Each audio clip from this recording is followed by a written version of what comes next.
Hi guys, and welcome to another Watch Geek video. So I decided to be another channel that is covering the Blancpain x Swatch collaboration. Not because I want to get the views, because I actually got the views as soon as the collaboration was announced. Due to my review of the System 51 I recorded 6 years ago. That video just skyrocketed and exploded ever since they announced that collaboration. So thank you Swatch for making my video get like a breath of new life. The reason I want to do this video is because I want to cover some subjects that I never cover in my watch videos. And this collaboration is pretty much a perfect example of what is wrong with today's world. Now, as for the watch itself, do not buy it unless you plan on like flipping it right away and earning some money so you can buy a proper watch. What this is a disposable plastic watch that's way overpriced at $400. It looks nice because it's based on Blancpain 50 Fathoms, which is a gorgeous watch in itself. Truth be told, the Blancpain at its retail price of, I don't know, $10,000 or $12,000 is a better value than this thing at $400. At least that's my personal opinion. If you like the watch, go ahead and buy it. I know why they're doing it, because the Moonswatch was such a great success. It was hyped up. People were selling them way beyond retail for, I don't know who was the person to buy it. But like I said, this is what's wrong with today's world. Everything is about hype, everything is about flexing and trying to make a quick buck by flipping something at more than its value. And this is a perfect example. The reason why I think this is not going to be as successful as the Moonswatch is because of the brand itself. Moonswatch was an Omega, and to an average Joe, Omega means a lot more and he's heard of it. Unlike the Blancpain. Blancpain, among watch people, yes, very respected, very cool. The 50 Fathoms is a gorgeous watch, like I said, but to an average Joe, it's an unknown. And that's one of the good things about these kind of collaborations, because it brings attention to a brand that really deserves more attention. But it brings it in a pretty bad way. So what I dislike, and I covered that in my Swatch system, the System 51 review, is the planned obsolescence or disposability of the timepiece. It was marketed as a revolution in mechanical watchmaking, a Swiss-made mechanical watch that anyone can buy, but the purpose of a mechanical watch, among other things, is the fact it can last a lifetime. It is something that is built in the old world fashion, unlike everything modern, which is made to be a disposable. You buy it, you use it, as soon as you don't like it or as soon as something new, better comes out, you throw it away.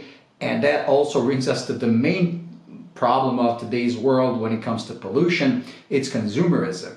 We try to push EVs, we try to push, like banning plastic straws, doing recycled materials like this watch has, like recycled fishing nets.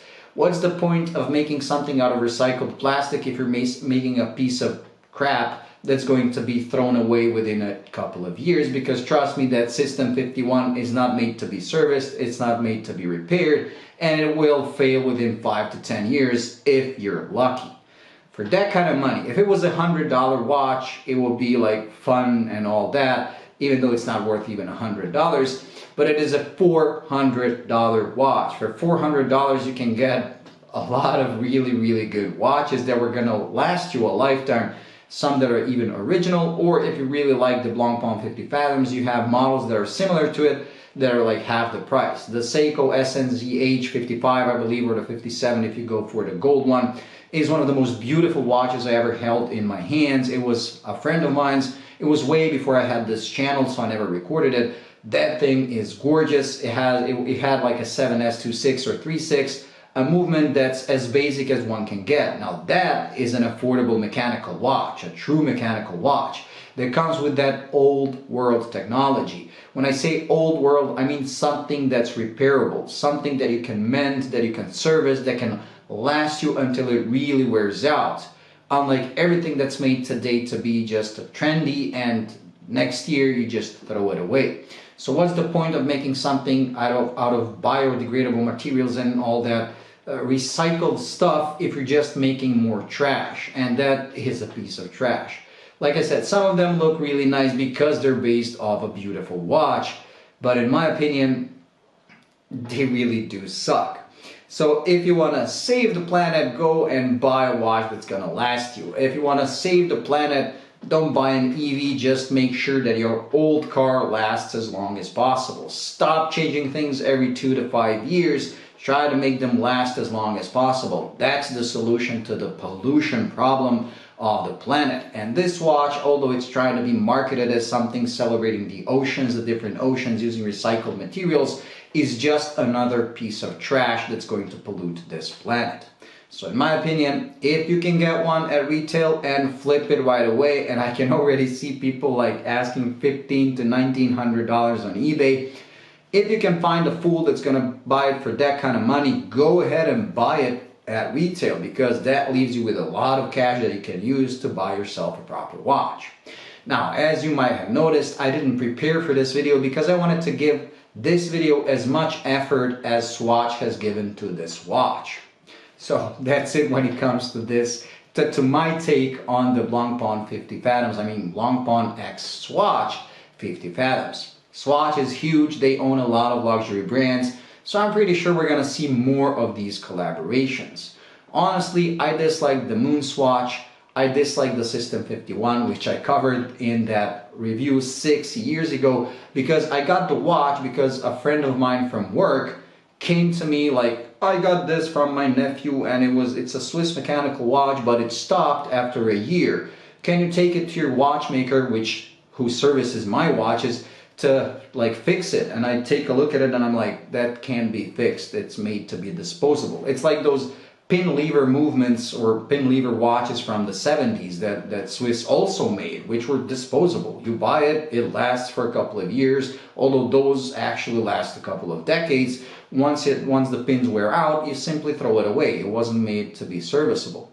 And so is the case with this. Now, that guy was pretty pissed. He couldn't believe that Swiss are making such a stupid watch, but that's the society today. Most of the people who buy this won't care about it because they don't really care. They don't want something to last a lifetime. They're actually probably happy when it fails because that gives them an excuse to go and buy the next big thing. Just like with our phones. If you wanted to make your phone last 15 years, who would like use the same phone for 15 years? You would get tired of it, you would beg for it to break down.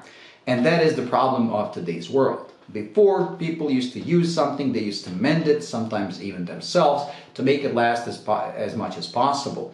So they were trying to save the money, but at the same time, they were saving the planet. Now with this abundance of things and people obviously having too much money, we really don't care. And we're kind of spending way too much energy, way too many resources.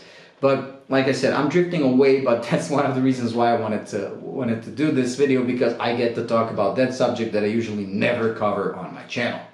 Now, with that out of the way, that's it when it comes to my take on the Blancpain x Swatch. So the normal program will resume as of next week. Oh yeah, just for the sake of it, what am I wearing? I'm wearing a $200 watch that's gonna probably outlast that System 51 by a couple of decades. Chinese made, sapphire crystal, stainless steel case, to me gorgeous, and with an automatic movement, but a proper automatic movement that you can actually service. Now some people are gonna say, oh yeah, but Seiko 5 costs that much and the service is not economically feasible, or how do you want to call it? Depends on where you live. My local watchmaker used to service my, let's say, 7S26 for $10.